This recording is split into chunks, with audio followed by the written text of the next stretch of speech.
Thanks for downloading the Ableton Live Click and Pads template that we created for you. This tutorial will show you how to set it up and how to use it and get the most out of it. So let's begin at the very beginning. When you downloaded your file, it should have saved somewhere on your computer. If you're not sure where you saved it, check your downloads folder here. If you do know where you saved it, like I saved mine in my documents folder, so click that and you'll find the folder called Ableton Live Files right here. If you click this folder, you'll find several other folders, including the included Pads Deluxe Bundle by Core Sound Pads. This is included, licensed, and paid for when you purchased this template, so don't feel weird about using it. And thanks to Mike Graff at Core Sound Pads for bundling it with this template. Okay, so here are your folders. This folder is where your master Ableton Live template will live and where you'll save it to and all that. So this is the file. You can rename this file anything you want. I have it called Master Ableton Song List 2017, but feel free to rename it whatever you want. Go ahead and click this file and it will open Ableton Live Suite. Now, if you don't have Ableton Live Suite, you will not be able to use this template. So that's something you have to purchase from Ableton. This is just a file. It's not the whole program. What you downloaded from us is just a file. And so you have to make sure that you have Ableton Live Suite to use this. You might be able to open this file with Ableton Live Lite, which is the $99 version, but I don't think you can save any changes that you make. So make sure you have Ableton Live Suite, then click that file and you'll open to this window. This is Ableton Live.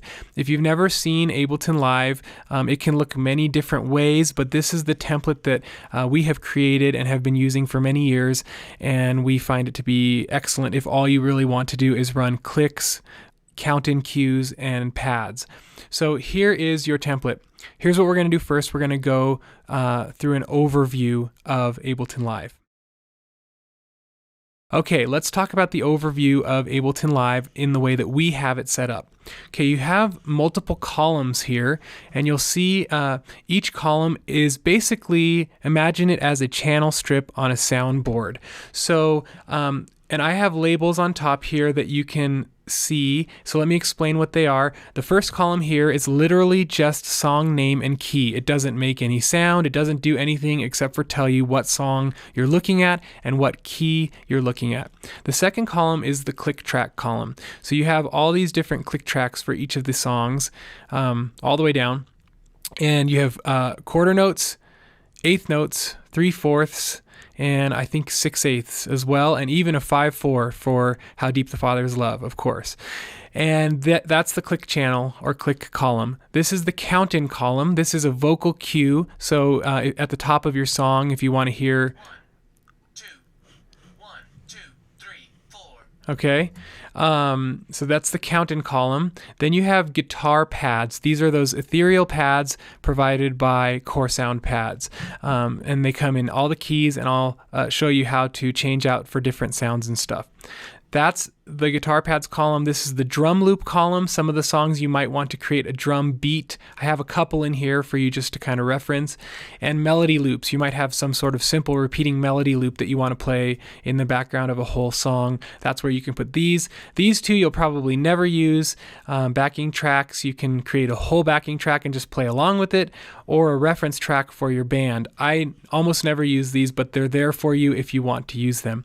Finally is the master column. The master column is the thing that you're going to be spending the most amount of time in, dragging these up into your song set, which when you build your song set, you're going to want to build it here at the top of your Ableton Live session. You don't have to, but that's the most logical place to put it. So the master list contains the tempo and the timing of each song. So that is kind of an overview of this section. If you scroll down, you'll see all of the songs that I've created over the years that we use. So those are already set up in place for you, and you can obviously add your own into this master song list. Down here on the bottom, let's go through some of these controls. You've got this yellow square on each channel strip is your mute an unmute button. So if it's yellow, it's unmuted. If it's gray, it's turned off, it's muted. So you want to make sure that everything is unmuted. This is panning. You can basically just leave it straight in the middle. And then you have volume. You can click that triangle and drag it up and down. So that's what these are. And over here is your master volume. Okay, so let's talk about now creating your song set. So when you want to create your song set, what you're going to do is you're going to scroll through this master list of songs, find the songs that you want to add to your set. So let's say you want to do Forever, the old school song by Chris Tomlin, and you're going to Command C, and you can see down here it actually shows you what I'm doing. Command C to copy, click the master, Command C, come up to the top and click Command V to paste the song. So then you're going to go down and find another song to play after Forever. You're going to play Lord I Need You in the key of A. So click on the master and Command C, copy, paste, and let's just quickly do that a few more times. And we've got a 4-song set. Okay, so Command C in your master list, Command V up top. If you ever, for any reason, want more space between your songs up here and your master list, you can press Command I to insert a couple more, whatever these things are called, rows. But you don't really need to. So I'm actually going to just delete those by clicking Delete, Delete, and delete. Okay, so here you have your song set. Now you notice a couple things. You'll notice that one of them has a count in, and that's because I want Forever to have a 1, 2, 3, 4 count in. The rest of the songs I didn't think needed a full band count in, and I'll probably just start them by myself. Actually, we might want to count in for Not for a Moment so that the piano can come in. So if you want to add a count in to any of these songs, you have 2 options to choose from. You can choose from 1, 2, 1, 2, 3, 4. 1, 2, 1, 2, 3, 4. Or you can just pick a straight 1, 2, 3, 4. 1, 2, 3, 4. So for Not for a Moment, I actually want the 1, 2, 1, 2, 3, 4 because I think the piano comes in not on a 1. I think it comes in on a 3 end or something like that. So that'll be helpful for whoever's playing the piano. Okay, so you can just copy Command C and Command V into the little row that you need to put it in. Okay. Now, another thing you'll notice is on Forever, it looks like this is grayed out. That means that file is actually missing for some reason. So let's delete it and add one. So we're going to click on the little box or block, and we're going to press delete. So delete key, and we can add a pad into that guitar pad slot. So let's go ahead and open our Finder and go to your Ableton Live Files folder, and you'll see the Pads Deluxe bundle. And let's find a sound that we like in the key of the song, which is A. So let's go and listen to this. Press spacebar to preview it. That'll work. So now you're just going to drag this into that block and let go. And there you have it. When you add a pad to Ableton, a couple things I like to do is I like to double click it, and I like to turn off warp. And I like to make sure that the pad start time is around 4 or 5 bars, because if it's at 0 bars, then sometimes it takes a long time for that pad to swell in. So I'd rather have it at 4 or 5. So right now it looks like it's okay because it's kind of close to the peak of the audio wave. So that's just something I like to do. You don't have to, but I like to make sure that the pads start quickly after we trigger them. So you can go ahead and minimize this wave file window. And we've got our set. Now let's say you're like, Alex, I would like to add a song that you don't have in your master list. How do I do that? Okay, let's talk about adding a new song. So to add a new song, what you're going to do is you're going to start by double clicking this song key MIDI clip. So it creates a new clip. It's white. And you can right click it and click rename, or you can click Command R to rename. It doesn't matter. So Command R, and let's say we're going to do a new song by Chris Tomlin called Jesus. Does he have a song like that? I don't know. G, okay? Key of G. So we hit enter, and this song needs probably an eighth note click track. By the way, eighth note click tracks work better for songs that are slower than 80 or 90 BPM. If you have stuff that's faster than 90 BPM, you probably want to use a quarter note click track, not an eighth note click track. But let's say this song Jesus is 80 BPM, and we probably want the eighth note to fill in some of the timing. So you're going to Command C from this Not For A Moment, Command V into the right slot here for the song Jesus. And this song is in the key of G, so we can either copy this one, or if we want a different pad sound, again, go to your Finder, go to your Ableton Live, Pads Deluxe, find your different pad sounds and pick one in the key of G. That's too heavy. I want a lighter one. Let's go.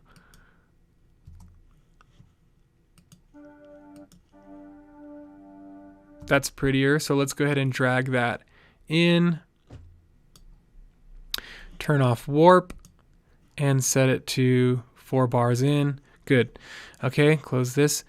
And finally, we need to set the tempo. So what you're going to do is you're going to click the master list and Command R for rename, or right click and click rename. Command R, and let's say this is 85 BPM. Make sure there's no space between the number and BPM, and this song is in 4/4. Oops. Hit enter, and now you have created your song. Okay, but you're not done, because what I think you should do is decide whether or not you want a vocal cue count in. If you do, go ahead and find one. It can be the 1, 2, 3, 4, or the 1, 2, 1, 2, 3, 4. I'm going to go 1, 2, 3, 4. Command C. Command V, and now we've built our song Jesus, and we are going to save it in our master song list. But before you do that, I highly recommend color coordinating everything in this row so that you can, so that it's not ugly and it makes sense. So how you do that is you select the song name, and then you come over here, you hold down Shift, and you click all the way through, and now you see I've highlighted these 4, and I right click and I pick a color that I like that feels like it corresponds with the song. I do that because I'm weird. So, but look, the master didn't change. So now I have to go over here, right click the master, and make it yellow also. So now you have your song all finished, looking pretty, color coordinated, and you want to put it in your master song list so that you can use it next week too without having to recreate it from scratch. So you're going to click the master, you're going to Command C, and you're going to scroll down. These are all in alphabetical order, and you are going to put it Jesus here, and you're going to select this, click on the master here, and click Command V to paste it above jailbreak. Actually, it should be below jailbreak. There you go. There it is. And if you're super OCD, you're like, oh my gosh, these are the same color and they're bothering me, so I'm going to change this one. But I'm not going to do that because this is just a tutorial. But I will highly recommend that you keep these songs in very alphabetical order. Like, be diligent about it, because when you're building your sets each week, it's so much easier to find the song that you're looking for when it's in perfect alphabetical order. Okay, so now that is how you create a new song that's not already in the master song list and add it to the master song list for future use. Now let's talk about changing keys and changing tempos. Sometimes in rehearsal you realize, oh man, this song is not a good key and not a good tempo. So how do you change that quickly? Well, the easiest thing, let's start with the tempo. The tempo is very simple. When you get to rehearsal and you go, oh man, this is too slow, let's speed it up a bit. What you do is you click the master song column of the song that you want to change. So in this case, Jesus, it's too slow or too fast, whatever you want. Click the master of that song, press Command R, and change the number. So let's go 88 BPM and hit enter. Again, make sure there's no space between the number and the BPM, okay? And that will automatically speed it up from now on. So that's how you change the tempo of a song. Now let's say you realize it's too low of a key and you want to go to the key of A.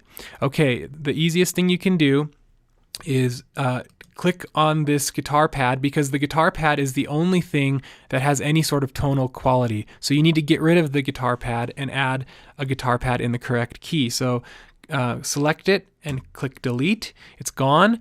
And what you want to do now is add a pad in the correct key. You can either just copy one of them. If you're in a hurry, you can copy one from the template. So just Command C, Command V, boom, the song's in the key of A. If you're really OCD, you can change the thing, boom, okay, there you go. And you can, if you know you're not going to use this again, you can just leave it like that and delete it. But if you decide that I want to do it in the key of A more often, then you can, color coordinate it like I showed you in the previous section, and then copy it below your other Jesus, which is in the key of G, and then you'll have both keys always available to you.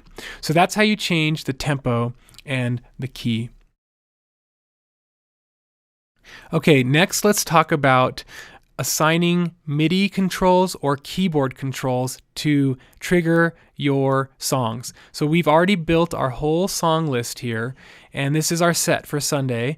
And what you want to do now is figure out how to trigger these songs for your set. So I personally use the key shortcut, and I have my drummer trigger them next to his drum set. So you click key, you select your first song, and you press the 1 number. 1 on your keyboard. Then you select the second song and click 2. Then you select the third song, 3, 4, 5. Okay? And then you hit key and you turn it off. And now watch. 1,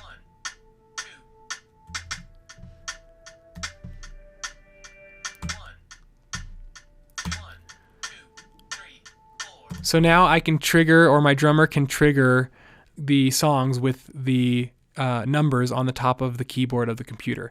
If you have a MIDI keyboard, you can also, instead of using the keypad on your computer, you can use a MIDI controller and click MIDI and click the song and assign it on a MIDI keyboard, but I don't do that. You can do that if you want. You might need to go into preferences and set up your keyboard under the MIDI section, which is here. So, but I prefer to use the key and just trigger it from the computer itself. There are a couple other key commands that you're going to want to know how to use. One of them is the spacebar. The spacebar stops all audio.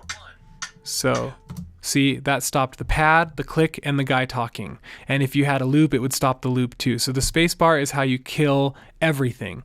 If you don't want to kill everything, like let's say you get to the end of a song and you want to linger there, and so you want the pad sound to continue on, the best thing you can do is mute the click track, and I've set up a keyboard command so that you can have your drummer mute just the click track. This is also helpful in case you guys get ahead of the click or behind the click and you can't get back on. You can have the drummer just kill the click without killing the pad sound in the background. So that key command is simply M. M for metronome or M for mute. So if you ever get off the click track, you can just simply hit M. And then to bring the click track back in, you can hit M again, and you can see that it's unmuting and muting these two channels. And then spacebar to stop. Okay, so that is the key commands that you need to use to get the most out of this. The last thing that I want to talk about is assigning multi-channel outputs. So the way that this template is set up right now is that it is coming out of only 2 channels, and that actually is your headphone jack. Okay, so what you do is you download this template, you plug in an 1/8 inch cable into your headphone jack that splits off into 2 1/4 inch cables, and those plug into 2 direct boxes which go to your soundboard. One channel is your click and count-ins, and those only go to the band. So you don't want those to go into the house. You don't want your click track and your count-in the house or in wedge monitors. So if you have wedges, this is not really going to work for you. You need in-ear monitors to really get the most out of this. The other channel is the second tip of the headphone jack, and that goes to your second direct box, and that goes to your house. So the pad sounds goes to your congregants and to your musicians on stage. So you have 2 channels. Okay, that's basically what I'm trying to say. Click is one, and pads and loops are the other. However, if you wanted to get fancier and have an audio interface set up that had multiple outputs, so you could have your click and your count-in on one channel, your guitar pads on a second channel, your drum loops on a third channel, and your melody loops on a fourth channel, you can do that. And so if you're feeling a little fancy and you want to purchase an audio interface with 4 outputs, you can, and then you have to go to Preferences and go to Audio, and you need to select your output device, and whatever your audio interface is called, you need to select that.